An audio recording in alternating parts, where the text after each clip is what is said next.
Oi, gente, tudo bem? Nono A, nono B, nono C, que saudade de vocês. Como vocês estão? Espero que vocês estejam bem, gente.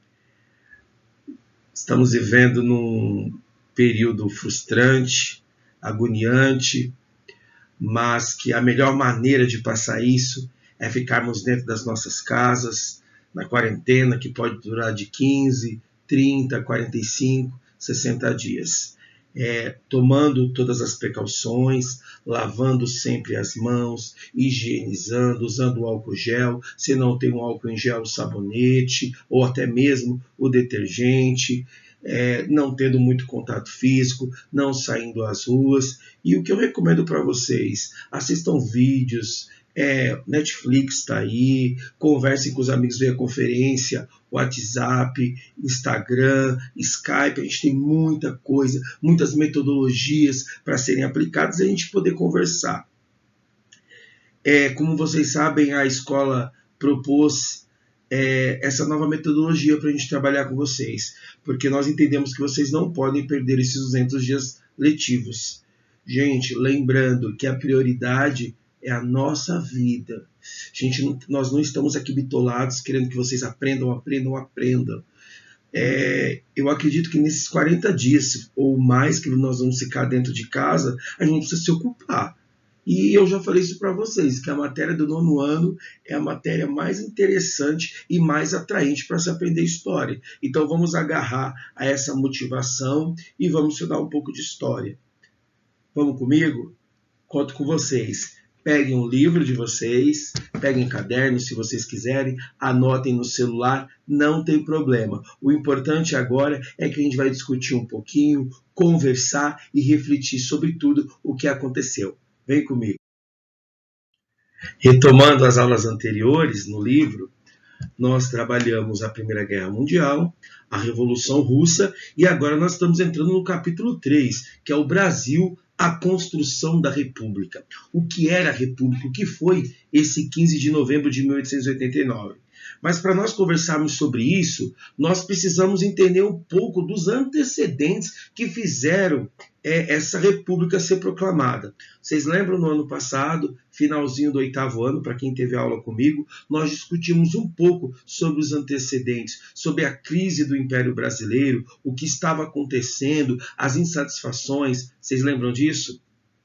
Nós falamos sobre a questão religiosa, que foram alguns problemas enfrentados de Dom Pedro II com a Igreja Católica, a prisão de alguns padres, a própria briga pela família real brasileira / portuguesa serem maçons. Nós tivemos também a questão militar, a insatisfação com a Guerra do Paraguai, o saldo de mortes da Guerra do Paraguai é uma incógnita, o porquê dessa guerra, o porquê o Império Brasileiro entra na guerra, e nós também tivemos um problema com os cafeicultores e os escravistas, porque várias leis foram assinadas, né?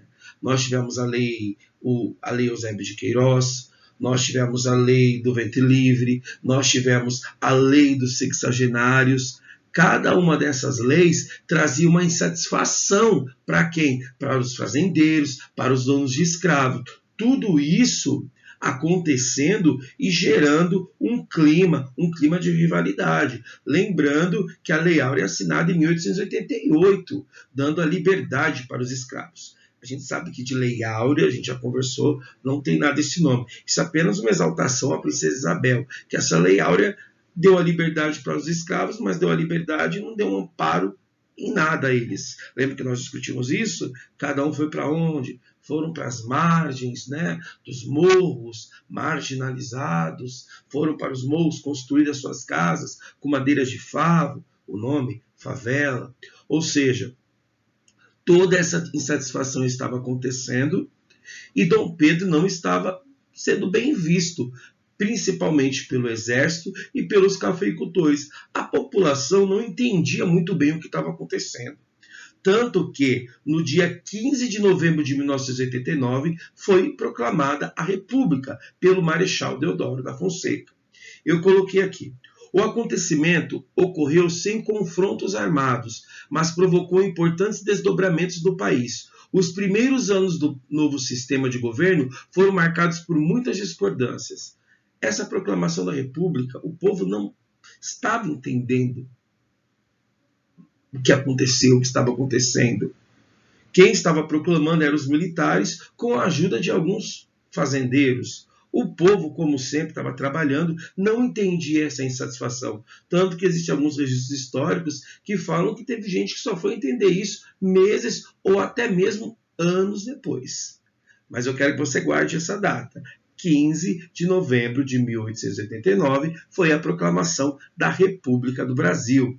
O Brasil deixa do sistema monarquista para um sistema republicano. Sistema monarquista é onde tem um rei que comanda. O sistema republicano é um presidente. Tudo bem? Uma pergunta se faz. Essa proclamação, ela foi uma ruptura ou uma continuidade? Ruptura por quê? Quebrou com esse sistema de governo monarquista e agora vai ter essa república que se diz democrática? Ou vai ser uma continuidade? Que continuidade, professor? Vai ser um sistema comandado por um grupo que vai mandar e excluir o povo, como sempre foi. Essas são as questões que são levantadas referente à proclamação da República. Eu coloquei aqui para vocês assim. Após o 15 de novembro, 3 diferentes grupos republicanos passaram a disputar o poder, cada um com as suas propostas.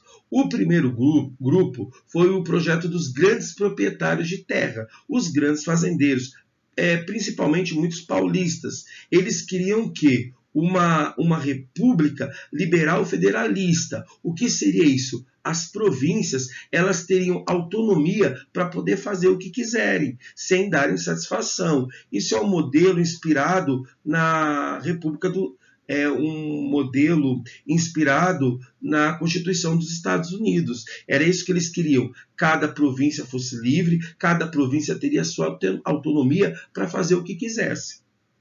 O segundo grupo já é o grupo militar. Eles eram a favor de uma ditadura e o projeto deles era um governo centralizado, influenciado pela doutrina positivista. O positivismo eu vou falar depois, porque nós vamos fazer uma atividade que é a análise de uma imagem da construção da bandeira. E eu vou falar um pouco sobre o positivismo. Mas só para você entender, o positivismo ele tinha uma crença que a sociedade ela só poderia evoluir com uma ordem. Só através dessa ordem nós teríamos um progresso. E é isso que os positivistas pregavam. O exército ele vai ter muito contato com essa corrente positivista na Guerra do Paraguai, que nós vimos no ano passado.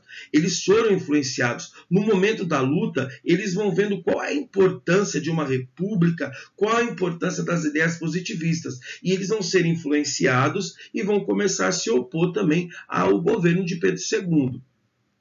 O terceiro grupo são quem? O projeto dos grupos urbanos, como pequenos proprietários, profissionais liberais, jornalistas, professores e estudantes. Inspirava-se na República Jacobina, lembra lá? Revolução Francesa? De ampla participação popular. Ou seja, esse grupo também ele era visto com receio, porque tinha medo deles serem apenas meros agitadores. E também no livro ele não traz os outros grupos, mas a gente tem que entender também que tinha os trabalhadores urbanos que também estavam lutando pelos seus direitos e não sabiam o que estava acontecendo. Eles olhavam, viam alguma diferença, mas não eram informados. E por que não eram informados? Porque esses 3 grupos eles tinham medo de alguma manifestação e mais um grupo de inimigos com eles. Eram esses 3 disputando o poder e eles não queriam mais nenhum. Para entendermos melhor um pouco a divisão da história do Brasil republicano, eu coloquei aqui os 2 períodos dessa república. Primeiro, a República da Espada, que ela vai de 1889 a 1994. Por que República da Espada? Porque é a República dos generais, a República dos militares. E os militares eles eram representados pela espada. Né? Aqui tem uma foto não, nesse período, apesar que já tinha foto, mas é uma pintura aqui do Marechal Deodoro da Fonseca, o nosso primeiro presidente, e aqui segundo, Floriano Peixoto, o nosso segundo presidente. A segunda fase da República é chamada de República Oligárquica, que foi de 1894 a 1930. Oligárquica por quê? É uma república representada por um grupo de família por grupos de famílias poderosos. Quem são esses grupos de família poderosos? Grandes fazendeiros, a grande elite cafeicultora paulista. De início, essa grande representação vai se dar pelo estado de São Paulo e Minas Gerais, que vão começar a revezar a presidência da República, que a gente vai ver um pouquinho depois, tá bom? Sobre a República da Espada. Na realidade, essa República da Espada ela seria um governo provisório, porque o que os militares acreditavam? Que eles proclamaram a República, queriam organizar a sociedade, lutar contra qualquer oposição, qualquer um que quisesse tomar, se caso alguma parte da família quisesse retomar o trono, algo que seria praticamente impossível, mas deveria ser colocado, por isso que precisava da proteção do exército. Eu coloquei aqui. No mesmo dia em que o imperador foi deposto, um decreto instaurou no país uma república federativa. As antigas províncias foram transformadas em estados e juntos formaram os Estados Unidos do Brasil. Foi criado um governo provisório chefiado por quem? Pelo Marechal Deodoro da Fonseca. E quando o Marechal Deodoro da Fonseca toma o poder, ele precisa tomar algumas medidas urgentes, porque agora o Brasil deixa de ser uma monarquia e vai ser o que agora? Uma república. Vamos lá. Quais foram essas medidas tomadas? Primeiro, o exílio da família real. Toda a família real, quando foi proclamada a república, já tinham recebido a informação e eles foram convidados a se retirar do Brasil.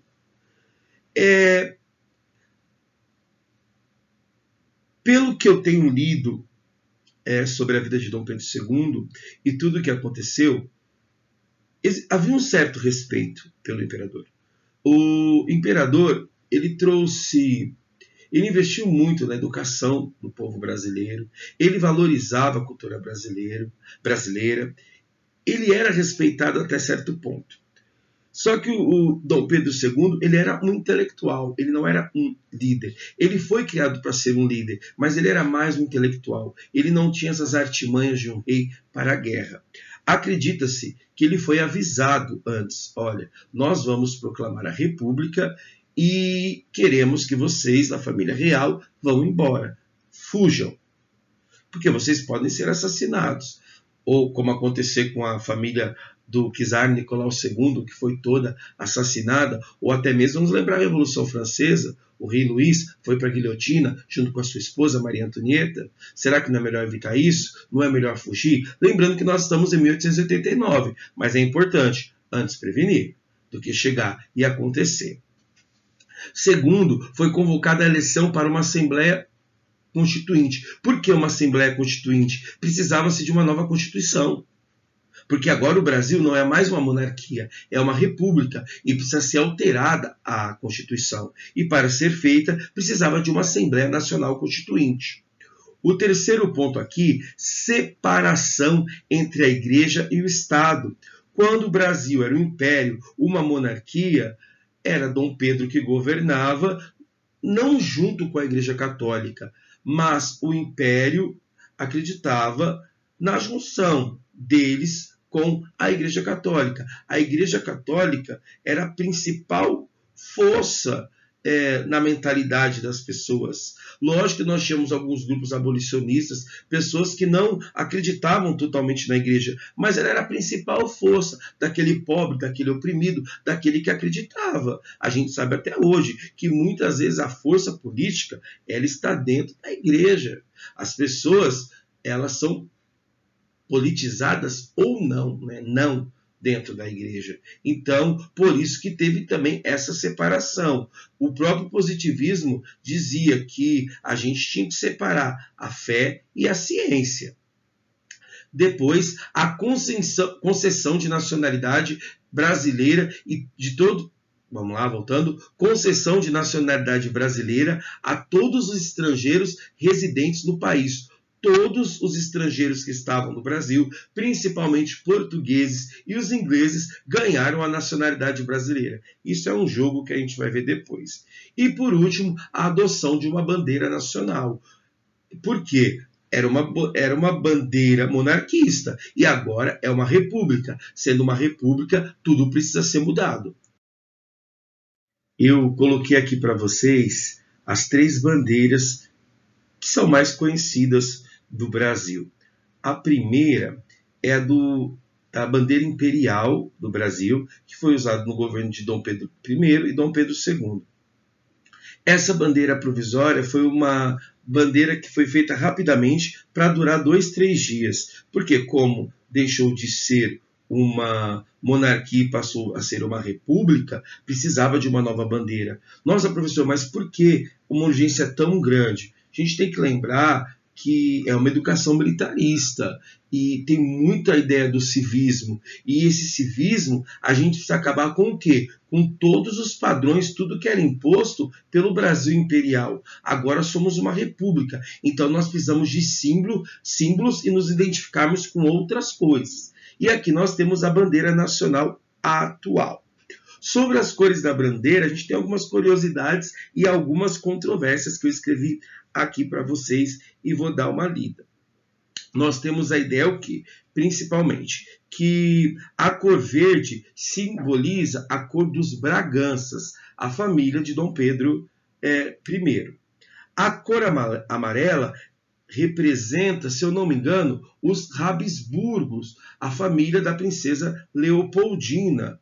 Nós também temos aqui a Cruz da Ordem de Cristo, que é a valorização do cristianismo no Brasil e da religião católica como oficial. Lembra que eu falei no slide anterior a ligação entre Estado e Igreja? Então, para vocês verem essas identificações.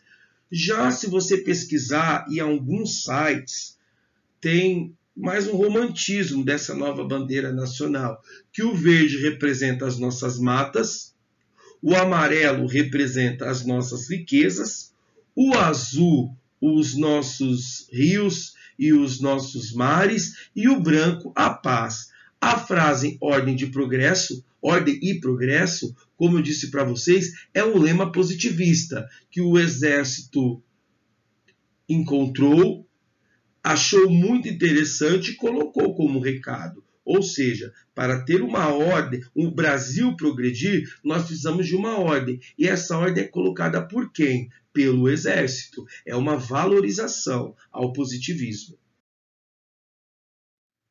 Lembra que eu falei para vocês que após algumas medidas, depois da proclamação da República, algumas coisas precisavam ser tomadas rapidamente, porque precisava elaborar uma nova Constituição. E essa nova Constituição ela só poderia ser elaborada com uma nova Assembleia Constituinte. A primeira Constituição da República Federativa do Brasil vai ser de 1891. Coloquei aqui, ó. Em fevereiro de 1891, a nova Constituição foi promulgada. Seu texto determinava o quê? A tripartidação dos poderes, o poder legislativo, executivo e judiciário. O poder legislativo era quem elaborava as leis. O executivo é o magistrado que toma o poder, ou seja, o presidente. E o judiciário, aqueles que julgam, que executam as leis. Essa nova forma de governo, ela foi elaborada pelo Barão de Montesquieu para quê? Para evitar a corrupção. Coisa que não adiantou muito, né, gente? Principalmente falando-se em Brasil. Essa era uma nova forma de governo, bem diferente do regime monárquico, que era o quê? Que era o rei que comandava. E lembrando que aqui no Brasil, Dom Pedro I, ele ainda inventou outro poder. Vocês lembram qual? O poder moderador, que estava acima de todos esses poderes. Só no Brasil mesmo, né? Outra coisa também colocada na Constituição foi que essa divisão de poderes deveria ser respeitada em cada estado. O poder executivo nos estados era exercido pelo presidente do estado. Somente em 1930 que passou a ser chamado de governador do estado. E qual é o grande problema dessa Constituição? Essa Constituição ela é também chamada de excludente. Por quê? Olha quem tinha direito ao voto.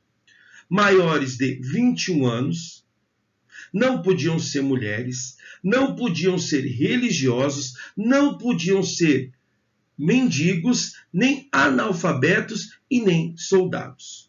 Sobrava quem da população? Nós tínhamos uma população que mais de 65% era analfabeta. Lembrando que era composta de mulheres. Quem é que poderia votar para escolher o presidente do Brasil? Eu quis colocar esse infográfico para vocês entenderem como essa Constituição de 1891 ela excluía a maior parte da população. Eu vou olhar aqui pelo gráfico aqui no meu tablet que fica mais fácil. Tá assim, ó. Eleitores excluídos no voto da Constituição de 1891. Se vocês olharem aqui, gente, cerca de 28,9 da população era de mulheres adultas.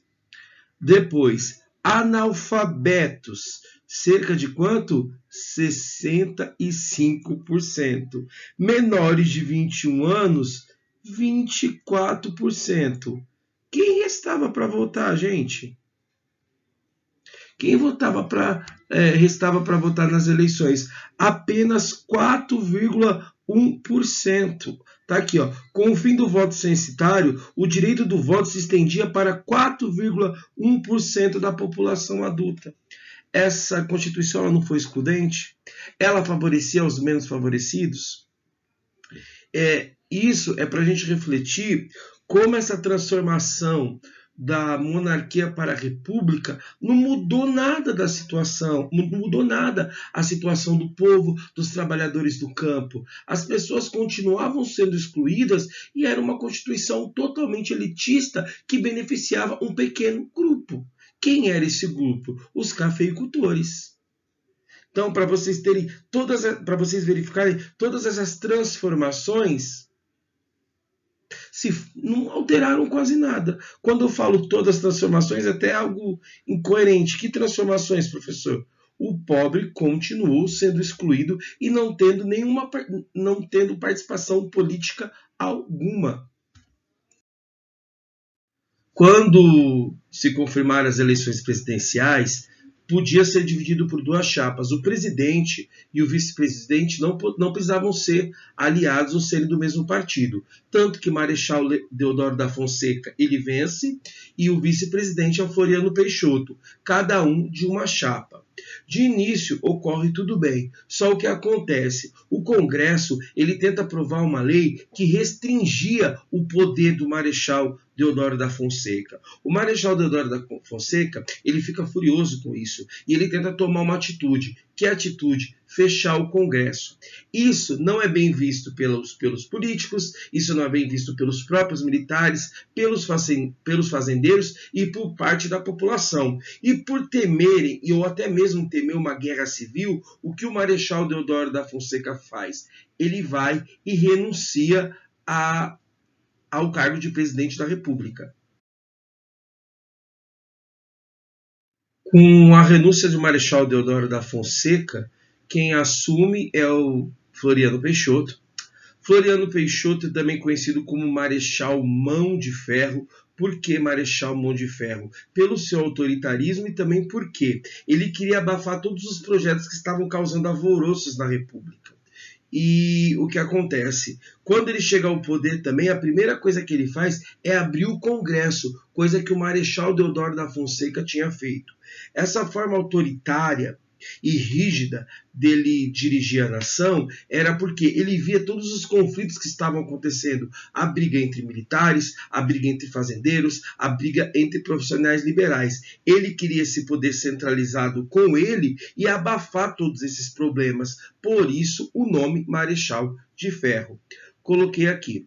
Ele implantou medidas que atendiam às necessidades das camadas populares, como a diminuição de impostos sobre a carne, o controle do valor dos aluguéis e a construção de casas. Você acha que isso vai agradar os políticos?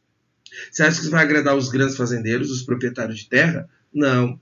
E outra coisa que ele vai fazer também, ele vai substituir todos os governantes que apoiavam Deodoro. Ele não queria nenhum que opusesse o antigo presidente.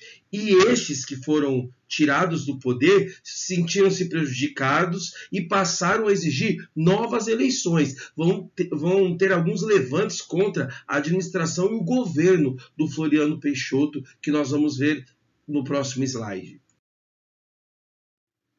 Muitos grupos se levantaram contra a administração do Floriano Peixoto. Várias rebeliões aconteceram e ele mandou prender todos e principalmente os seus líderes, né? Qualquer oposição era sufocada. Nesse mesmo momento vai acontecer duas revoluções, a Revolta da Armada e a Revolução Federalista, tudo no governo do Floriano Peixoto. Eu não vou explicar essas duas revoltas, porque eu quero que vocês pesquisem sobre elas, para a gente trazer uma continuidade e ser um aprendizado mútuo também. Não só eu falando aqui, mas vocês também pesquisando, trabalhando e refletindo. Esses exercícios não são para serem entregues, você pode escrever no caderno, você pode escrever numa folha à parte, você pode apenas pesquisar no seu celular e depois colocar as diferenças e semelhanças. Você está livre, isso é para a reflexão de vocês e para a gente não perder esse contato com as aulas de história, tá bom? Vamos lá, exercícios para reflexão. Primeiro, faça uma pesquisa sobre essas duas revoltas, a Revolta da Armada e a Revolução Federalista. 2. Em seguida, você vai comparar as semelhanças, as diferenças e o resultado de cada um desses dois movimentos. E por último, você vai pesquisar sobre a construção da nossa bandeira nacional e a sua história. Só lembrando para vocês que a minha próxima aula vai ser sobre a construção da bandeira nacional. É uma aula muito bacana, muito interessante para a gente ver essa ideia de nacionalismo e de patriotismo que nasceu no Brasil, que floresceu no Brasil após a proclamação da República. Eu espero que vocês tenham gostado da aula. Eu peço desculpas porque eu não sou um youtuber, eu não sou um influencer, eu ainda estou aprendendo a mexer com essas novas tecnologias e estou gostando muito, tá bom? Um abraço para vocês, estou com muita saudade e foco nos exercícios, tá bom? Se cuidem, não saiam de casa.